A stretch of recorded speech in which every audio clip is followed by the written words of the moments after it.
Bom dia, RPGista, aqui é o Leonardo Chaba e hoje vou falar sobre mestres de jogo maravilhosos que transformam nossos jogos nas melhores experiências do mundo. Só que não, pois é. Hoje vou falar de forma bem humorada aqui sobre nossos queridos mestres de RPG e falarei de 7 coisas que eles fazem que são capazes de nos fazer querer bater com a cabeça na parede de tanta raiva. Tá, exagero um pouco aqui, mas falaremos de algumas coisas irritantes e interessantes que rolam em nossos RPGs de forma divertida e informativa para vocês. Então, vale ressaltar muito aqui. Isso significa que algumas das coisas de que falarei aqui envolvem os mestres, na realidade, jogando de forma perfeita, sendo mestres maravilhosos. Mas às vezes, isso ainda assim nos deixará pra lá de irritados. Então, venham comigo que vamos nos divertir muito e refletir aqui sobre RPG. Isso nos leva para o primeiro tipo insuportável de mestre de RPG. E qual é esse?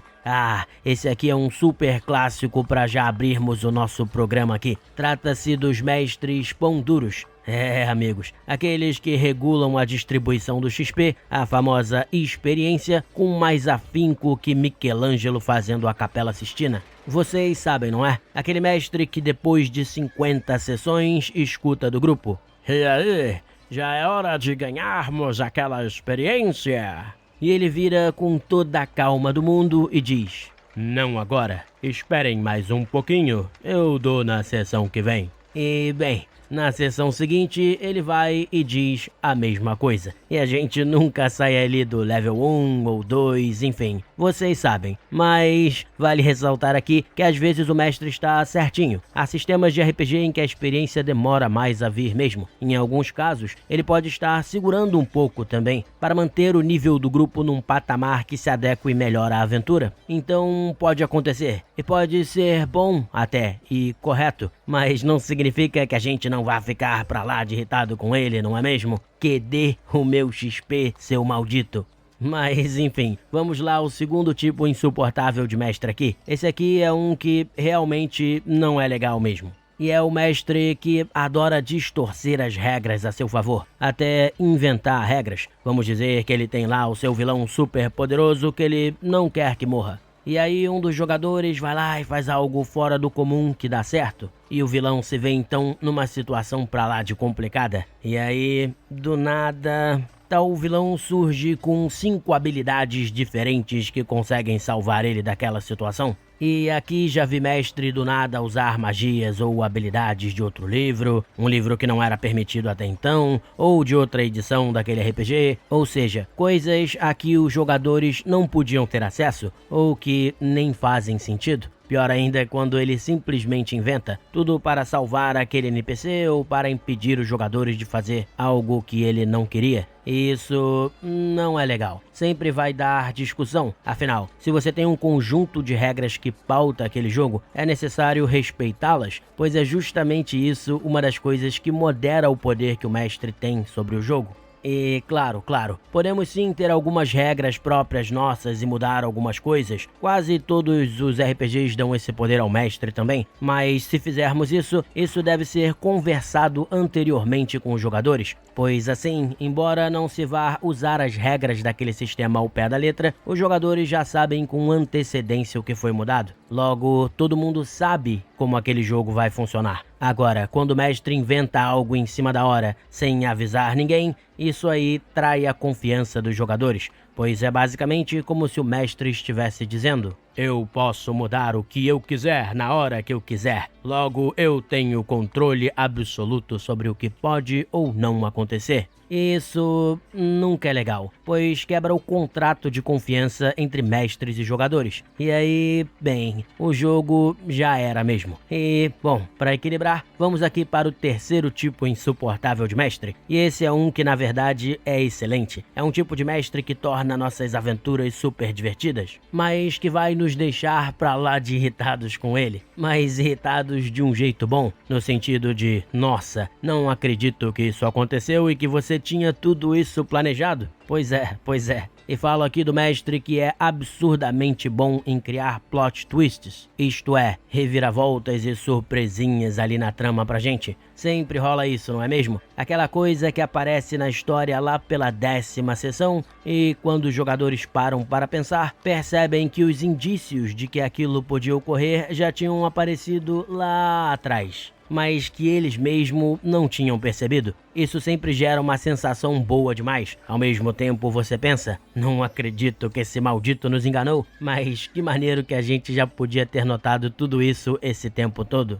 E realmente é uma sensação maravilhosa. E é difícil de se fazer. Aquela surpresa no estilo de O Sexto Sentido, em que algo está lá o tempo inteiro, que no caso do filme é o personagem de Bruce Willis ser um fantasma, mas que ninguém percebe até que tal fato seja revelado para nós. E aí, quando assistimos o filme de novo, percebemos que estava tudo lá, bem na nossa frente, mas que não fomos capazes de perceber. Nossa, é uma sensação realmente pra lá de maravilhosa, mas de fato vai fazer a gente olhar pro mestre e dizer: você não se chama Wesley, mas é um safadão, hein?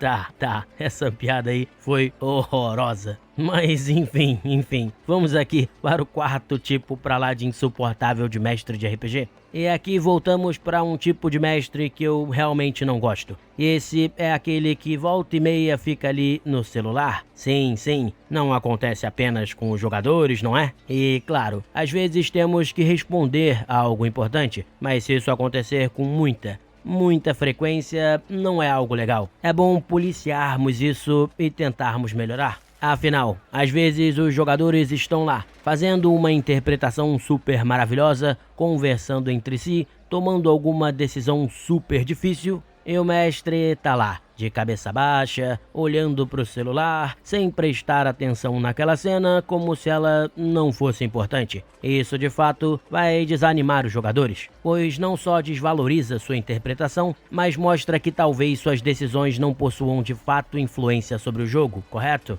Afinal, se fosse importante, o mestre estaria prestando um pouco mais de atenção. E é pior ainda se o mestre, depois de toda a conversação, precisa perguntar o que o grupo decidiu, porque na realidade não prestou atenção em absolutamente nada do que tinha sido dito. Isso realmente não é legal. Então, do mesmo jeito que critico aqui aqueles jogadores que nunca saem do celular, vale criticar o mestre que também faz isso. É claro que no caso dos mestres não é tão frequente, mas acontece. Especialmente agora em período de pandemia, em que os jogos têm acontecido pela internet e se tornado ainda mais fácil de as pessoas se distraírem. Então, tomem cuidado. Pois é.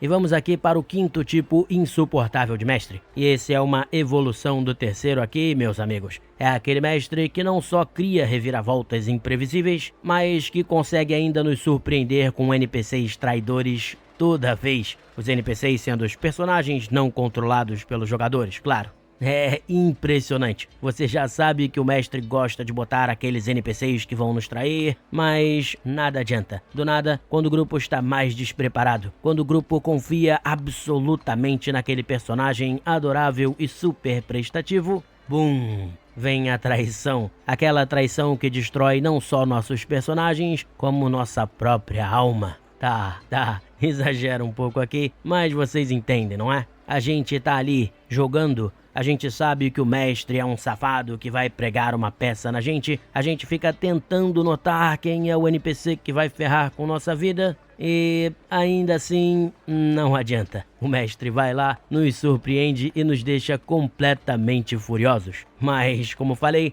é aquele momento em que ficamos furiosos, mas ao mesmo tempo adoramos que tudo aconteceu sem que a gente conseguisse perceber. São momentos que valem a pena e de que vamos nos lembrar pela vida toda. Mas, acabando aí com a minha sequência sendo bonzinho aqui, vamos para dois tipos de mestres que não são nada legais. Nada legais mesmo. E começo aqui pelo sexto tipo insuportável de mestre. Esse é aquele que é basicamente um egomaníaco. E esse possui tantas qualidades ruins que vou dividir em duas sessões aqui, já que nem sempre o egomaníaco apresenta todas essas características, não é mesmo? E aí vou focar primeiro aqui naquele que é mais combativo, aquele mestre que adora punir jogadores simplesmente por não jogarem ou fazerem o que ele quer. E ainda pode ser pior, ele pode punir os jogadores por coisas de fora do RPG. E aí a coisa fica absolutamente pra lá de terrível, não é? Vira uma relação esquisita demais.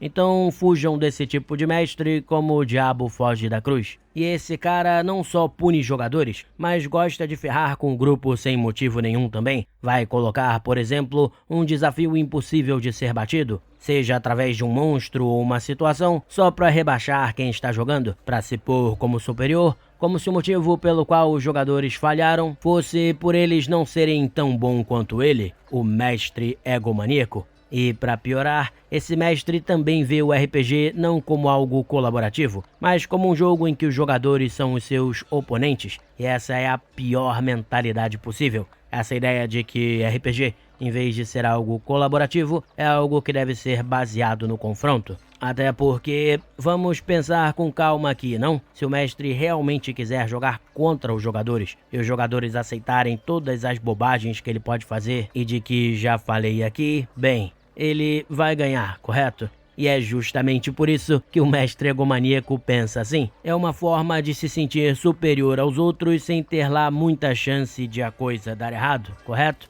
Correto. Pois é. Por isso mesmo, se encontrarem um mestre de jogo assim, corram para as colinas, meus amigos. Corram para as colinas. Isso nos leva para o último tipo insuportável de mestre aqui, que é mais um tipo de mestre egomaníaco. E falo daquele que, além de ter as características que já falei, quer ainda mais. Aquele que pensa que o jogo é dele, que a história é dele, e vai cometer todos os erros de que já falei simplesmente porque quer contar a sua história. Mas esse aqui ainda faz pior. É o mestre que exige ser tratado como autoridade, que realmente pensa que possui uma posição superior dentro de uma mesa de RPG. Pior ainda se ele de fato exigir ser chamado de mestre. Essa é a coisa mais esquisita do mundo, na minha opinião. Somos todos jogadores. O mestre ali, como já falei aqui em outro podcast, é como um mestre de obras, que ajuda a organizar o jogo utilizando um certo conjunto de regras, mas a história é criada de forma coletiva, e exigir ser tratado como autoridade é algo pra lá, mas pra lá de esquisito. Esse tipo de mestre não dá mesmo, pessoal. Fujam dele, de verdade, e não aceitem essas exigências e abusos de autoridade. A experiência do RPG deve ser sempre positiva, de um pessoal querendo curtir junto, querendo se divertir e criar. Se essas coisas de ego começarem a tomar conta do jogo, não vai dar em coisa boa. Portanto, reflitam sempre sobre isso, até na sua própria forma de jogar, que vocês vão certamente melhorar os seus jogos mais e mais. E basicamente é isso. Espero que tenham gostado de mais esse episódio, que tenha sido bem divertido para vocês e até o nosso próximo podcast. Um grande abraço, pessoal!